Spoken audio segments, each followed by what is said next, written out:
శేషాచలం అడవుల్లో 8 మంది అంతరాష్ట్ర ఎర్రచందన స్మగ్లర్స్ ని అరెస్ట్ చేశారు టాస్క్ ఫోర్స్ పోలీసులు. 4.20 కోట్ల విలువైన 195 ఎర్రచందన దుంగలను స్వాధీనం చేసుకున్నారు.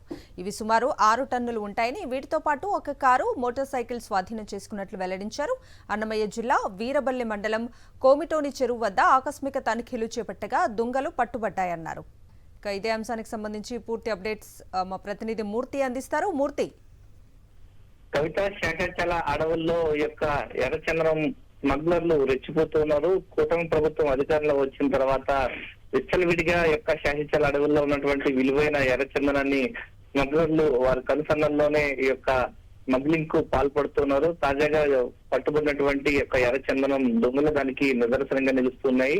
శేషాచల అడవులను దాటుకుని ఎక్కడో కర్ణాటక రాష్ట్రంలో ఈ యొక్క హోస్కోట కట్టికిన హల్లి గ్రామం వద్ద పట్టుబడినటువంటి యొక్క 185 ఎర్రచందనం దుంగల్ని యాంటీ స్మగ్లర్స్ టాస్క్ ఫోర్స్ స్వాధీనం చేసుకుంది. ముందుగా ఏదైతే అన్నమయ్య జిల్లా వీరబల్లి మండలం కోమిటోని చెరువు వద్ద ఆకస్మిక తనిఖీలు చేస్తుండగా 10 మంది ఎర్రచందనం దొంగలు 10 ఎర్రచందనం దొంగలతో పాటు 8 మంది ఎర్రచందనం స్మగ్లర్లు దొరికారు. వారి నుంచి ఇన్వెస్టిగేషన్ చేయడం ద్వారా యొక్క స్టాక్ పాయింట్ ఎక్కడైతే పెట్టున్నారో వాటికి సంబంధించినటువంటి వివరాలు వారు వెల్లడించడం జరిగింది. దీనిలో భాగంగానే కర్ణాటక రాష్ట్రం హోస్కోట తాలూకా కట్టికినహల్లిలో ఉన్నటువంటి నీలగిరి తోటలో ఆకస్మిక తనిఖీలు చేయడం ద్వారా అక్కడ ఉన్నటువంటి 185 ఎర్రచందనం దొంగల్ని స్వాధీనం చేసుకున్నారు. సుమారు 4,20,00,000 విలువైనటువంటి ఎర్రచందనం దొంగలతో పాటు ఒక కారు, ఒక బైక్ ని కూడా స్వాధీనం చేసుకోవడం జరిగింది. అంటే గడిచిన 8 నెలలుగా యొక్క శేషాచల అడవి ప్రాంతంలో విలువైన ఎర్రచందనం యొక్క రాష్ట్ర సరిహద్దులు దాటుకుని పక్కన ఉన్నటువంటి కర్ణాటక రాష్ట్రంలో